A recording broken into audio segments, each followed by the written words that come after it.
A single white feather drifts through the air, turning gently in the light.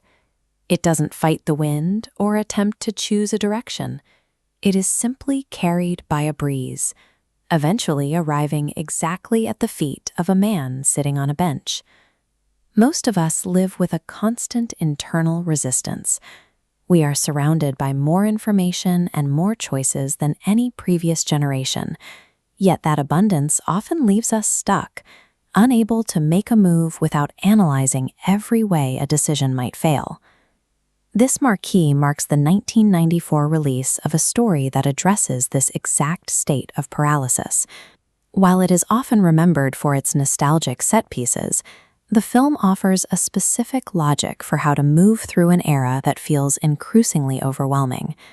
It explores what happens to a life when the person living it never learned to overthink. It's an examination of a human mind operating without the weight of self-doubt. As a child, the protagonist is defined by what he lacks. His intelligence is measured and found wanting. His body is restricted by heavy leg braces. Every institutional metric places him near the bottom of the scale. He exists at a physical and mental disadvantage in a world that is already moving much faster than he is. This changes during a single moment of crisis. Being chased by bullies, he hears a friend tell him to run. He does. As he sprints, the metal braces shatter and fall away, piece by piece, until he is running faster than anyone else. There is no calculation in his escape. He doesn't stop to plan a route or wonder if his legs can handle the strain. He simply hears a direction and moves toward it with everything he has. That one sprint becomes the template for his life. He consistently outpaces the world, not because he is smarter, but because he never absorbs the labels people use to define his limits. He treats those assessments like passing weather. This illustrates the Taoist concept of Wu Wei, action without resistance. Water doesn't attempt to push a rock out of its path. It simply flows around it.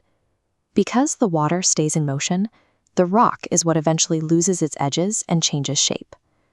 The other figures in the story, the officers, politicians, and investors, spend their lives trying to strategize and position themselves perfectly. They are the ones fighting the current. Most of them end up broken or bitter. The only person who moves through these decades without being destroyed is the one who never tried to outsmart the reality in front of him.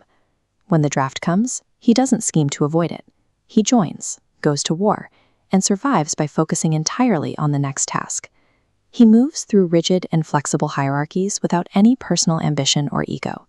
Because he isn't trying to climb the system has no way to crush him.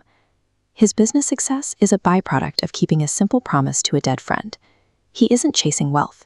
He is simply completing a task, and the wealth follows. Even in love, he remains available year after year. He doesn't manipulate or keep score.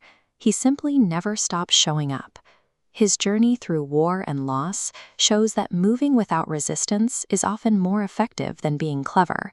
He survives because he doesn't carry the friction of self-doubt. It is easy to view this character's success as a side effect of his low intelligence, as if a quiet mind is just a stroke of luck. But that quiet allows him to bypass a struggle we face daily. We often know exactly what we should do, but we stay frozen. This chart shows where momentum dies, the space between having information and taking the first step. The voice that creates this gap, the one telling you that you aren't ready or that the timing is wrong, is an internal invention. The protagonist lacks that internal critic.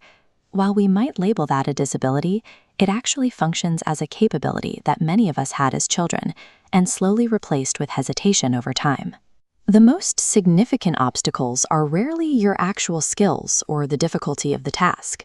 They are the moments spent waiting for a feeling of certainty that never arrives.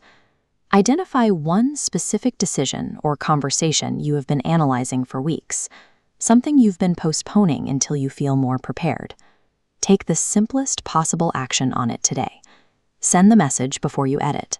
Say yes without mapping every consequence.